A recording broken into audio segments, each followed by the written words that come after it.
What's up, YouTube? Knight's Edge here again. Got another pretty cool little overview for you. Video, knife, me rambling about a knife, whatever it is today.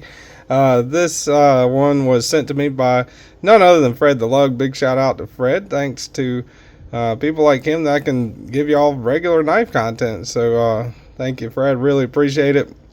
Pretty cool little knife. Before we get into it, I'd like to say thank you to all my Patreons, channel members, subscribers. You guys are awesome. Hit the like button if you like the content. Subscribe if you want more of it. And really appreciate it, man. It's been a heck of a ride so far and trying to keep it going here. So without further ado, let's get into it. We'll do overview specs first like normal, and then get into my thoughts, the review, whatever you want to call it, of the knife. This is the Tuch Knives Klick, K-L-I-C-K. Pretty cool, pretty interesting little knife. We'll get into one of the probably one of the main features about it here in a little bit, whenever I get through the specs and everything. But let's roll through the specs first, get that out of the way, and stay tuned, because this one is pretty cool, I think. And you might notice it as I'm flicking the knife open and closed. But let's go ahead and get a overall measurement on it. The tape measure here. So from the tip of the blade to the end of the handle, looking at right around 6.5 inches, maybe a hair less than 6.5 inches. So what I would say is kind of like a small to medium sized knife. Overall blade length, looking at 2 7/8 if you go all the way up where it meets up with the handle right there. And if you're looking at cutting edge length, you got around on the cutting edge right around 2.5. Goes into like a little flat right there. Alright, so let's get out the calibers here. Blade stock thickness check. Thickest part of the spine, looking at 127, right at 127 thousandths. Thickest part of the spine, nice grind on it. Goes down to, and get it on there the right way, sitting at the belly of it, right around 17 thousandths. You can tell it's starting to slip off right about there. But 20 thousandths, right around 20 thousandths, I would say. Safe estimate there without slipping off the edge when you're measuring it. With the calibers, 527 thousandths, so a thick boy, especially for such a smaller knife. But it does feel pretty good ergonomically and in pocket, so no worries there as far as I'm concerned anyway. Alright, let's go ahead. We'll get into size comparisons. The usual suspects here. That's your Ontario Knives Rat Model 1. And here is your Ontario Knives Rat Model 2. So even smaller than the Rat 2. So again, not at all a large knife. What I would say is bordering on small to medium size. You know, I mean, everybody's got a different classification of that size depending on what you like. But there's the Cold Steel Knives 8010 that dwarfs it, and there is the Demco Knives 8020.5 that also is much bigger than the Tuch Klick. Pretty cool name, I think, Tuch Klick. There is the Spyderco Knives Paramilitary 2. That's wearing a set of Titanium Locust scales that were anodized by none other than Mr. Eddie.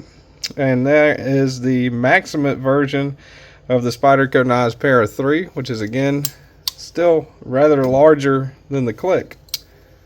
Alright, let's go ahead and let's do some Civivis here, just some random ones.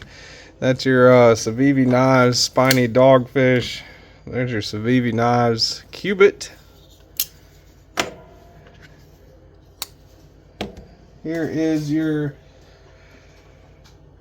DeWalt frame and hammer, standard, right, for any knife connoisseur. Whenever you're looking at videos on the internet and looking on YouTube, trying to tell if you want to get a knife or not, if your content creator does not have a DeWalt frame and hammer and a 8-inch USA made crescent wrench, go to another channel, I guess, because that is definitely standard for size comparisons. There's your your Strider SNG tiger stripe. And there is your Hinder Knives XM18. It's a Skinner blade on that one. And two more. We'll do two more just because these are smaller knives. I think they'll kind of, if you're familiar with these, show you more or less what you're dealing with here. Here is the Baby Banter. Alright. So a little bit longer than the Baby Banter. Not what I would say is like an extra small knife like the Mini Tough Light.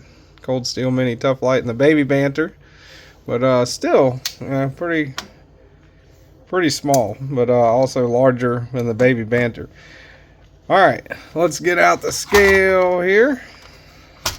Gonna weight on this bad boy. Now this is a thick handle, does have a pretty neat little mechanism in there I'm gonna tell you about here in just a second. Hopefully, you know, some of y'all hung around, but yeah, pretty cool surprise, I guess, coming if you don't know about it already. If you do, that's fine too.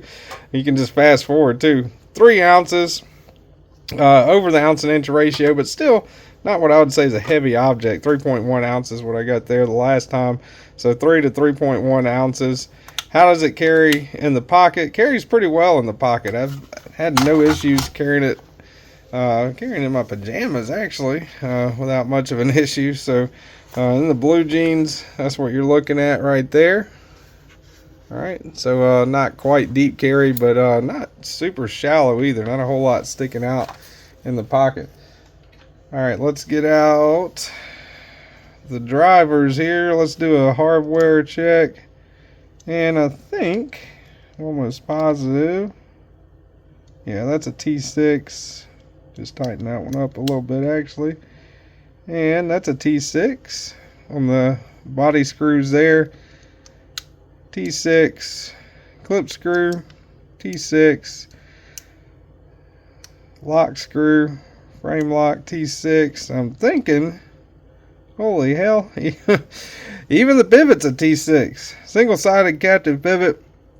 I guess that's good, right? But T6 all the way around, man. I wish I really wish I would have went with T8 on that. Alright, so that's it as far as all the specs go. Look at this thing. I thought it was really neat, right? So a pretty cool little knife. The manual mode that it's got kind of actuates really well, you know, almost like a drop. It's kind of a shake shut right there whenever you're looking at it in manual. But check this thing out. Whenever you slide this scale up, well, do it automatic, right? Turns into out the side automatic. Thought that's pretty neat. So gripping it like this scale, if you can see it, kind of slides back like that and springs out there. I think that's pretty cool. Kind of a neat design. And to switch it back to the manual mode, you don't really have to do anything, right? Reverse flick it after it's closed, right? And it'll just shake shut again. So pretty neat. I think that's kind of a cool factor about this one. Definitely gets points for that. Ergonomically, it is a smaller knife. I do like that little harpoon that they got on the blade right there. It kind of locks you in one position. I wear a large size glove. I guess I have average size hands. Some people have larger, some people have smaller. But yeah, pretty comfortable in that position right there. Not really feeling like I'm going anywhere.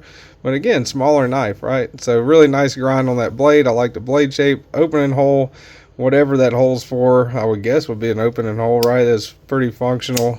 But one thing about it, that cool factor, I think that's pretty neat. It has not failed at all. Not since I've been handling it. Probably actuated 150, 200 times maybe, just sitting around fidgeting with it. And once you actuate it out the side auto, you're going to move that frame lock, and you kind of feel that spring fighting against you when you go to close it. As soon as it's closed like that, you can do the full auto or the out the side auto again, or you can reverse flick it, right? And then once you do that, it just goes right back to being a regular manual folder. So I think that's pretty cool. Really nice milled titanium pocket clip. As far as the materials go on it, dealing with MagnaCut. See if I can get it there. CPM MagnaCut. Let's see it right there. That is very little billboarding on it. Really cool. Got a little bit back there with the Tuch logo, Tuch Knives.